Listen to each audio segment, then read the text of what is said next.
যারা জীবিত আছে অথচ আল্লাহর কাছে মাপ চেয়ে গুনাহকে নেকিতে পরিবর্তন না করে এমনিতেই মরে গেল হঠাৎ রাত দুপুরে, হঠাৎ মরে গেল দিন দুপুরে অথবা সকাল সন্ধ্যায়, হসপিটালে, অ্যাক্সিডেন্টে, বসে শুয়ে ঘুমে, দীর্ঘদিন অসুস্থ হয়ে হঠাৎ মারা গেল। তার গুনাহগুলো গুনাহ রয়ে গেল, এগুলো তার জাহান্নামে যাওয়ার কারণ হয়ে বসবে। অথচ গুনাহগুলোই নেকিতে পরিবর্তন করতে পারতো সে বেঁচে থাকা অবস্থায়। এই যে নিঃশ্বাস চলা অবস্থা যদি বলতো যে ইয়া আল্লাহ আর করবো না, তুমি সাক্ষী, আমি করলে তো তুমি দেখবাই, কোথায় করবো তোমার থেকে লুকিয়ে।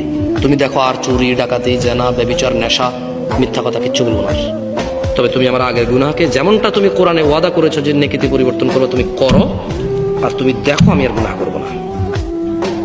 আকুলু কওলি হাযা ওয়াস্তাগফিরুল্লাহ লি ওয়া লিসাইরিল মুমিনিন ফাস্তাগফিরুহু ইন্নাহু আল গফুরুর রহিম। আমি আল্লাহর কাছে আমার জন্য এবং আপনাদের সবার জন্য ক্ষমা চাই। আল্লাহ আমাদের সবার সমস্ত গুনাহকে নেকিতে পরিবর্তন করে ক্ষমা করবেন। আমিন।